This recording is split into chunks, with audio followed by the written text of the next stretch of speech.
গ্যালারিতে ঢুকেই দেখি এই ভিডিওটা অনেক দিন ধরে পড়ে রয়েছে। তাই ভাবলাম আজকে দেরি না করে তোমাদের সঙ্গে শেয়ার।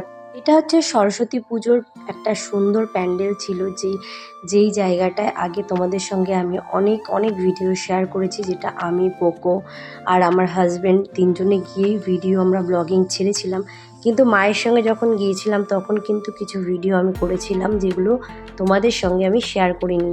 এই সময়টা কিন্তু শীতকাল ছিল, যার জন্য কিন্তু আমরা শীতের পোশাক পরেছিলাম। আর এখানে প্রচুর প্রচুর প্যান্ডেল হয়, মানে প্রচুর বলতে একটা মাঠে 3টে প্যান্ডেল হয়। আর আগের বার আমি 2টো প্যান্ডেল দেখিয়েছিলাম, আজকে তোমাদের 3টে প্যান্ডেল দেখাবো। আমার মা কোথাও বেরোতে চায় না, তাই জোর করে আমি প্রকোর নাম দিয়ে বের করেছি, কারণ এই মানুষটা ঘরে থাকতে থাকতে আর বাইরেই বেরোতে ভালো লাগে না তার। আমি মাকে সবসময় বলতে থাকি, চলো মা একটু বাইরে বেরোই, তুমি আমি পোকো মিলে। কিন্তু মা যেতেই চায় না। সারাদিন এই সংসারের কাজ করে ক্লান্ত হয়ে মার শরীরটা ছেড়ে দেয়। মার শরীরটা সবসময় একটু খারাপ থাকে। শরীর খারাপ বলতে বলে আমার একটু দুর্বল লাগছে, আমার বাইরে বেরোলে একটু কষ্ট হয়, এই আর কি। তোমরা যাই বলো, আমার পোকো কিন্তু ঘুরতে ভীষণ ভালোবাসে। আর ও কিন্তু গাড়ি পাগল ছেলে।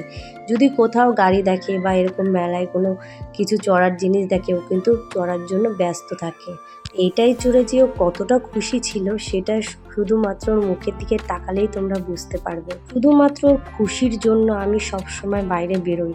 আমি চেষ্টা করি যতটা ওকে টাইম দেওয়া যায়, যতটা ওকে নিয়ে একটু আনন্দ করা যায়। কারণ কি জানো, একটা বয়স পরে না, যখন ছেলে মেয়ের থেকে না অ্যাটাচমেন্ট চলে যায়, মানে যখন তারা বড় হতে শুরু করে, তখন বাবা মার থেকে না তারা দূরত্ব বাড়াতে শুরু করে। তাই এই ছোটোবেলাটা আমি ভরপুর এনজয় করতে চাই আমার ছেলের সাথে, যেটা বড় হয়ে হয়তো ও একটু হিচকিচাবে, কিন্তু সেই জায়গাটা আমি ছাড়বো কেন বলো।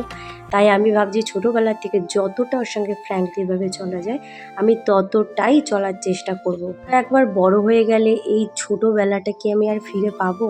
তাই আমি প্রত্যেকটা মুহূর্ত ওকে নিয়ে এই ছোটোবেলাটা এনজয় করি।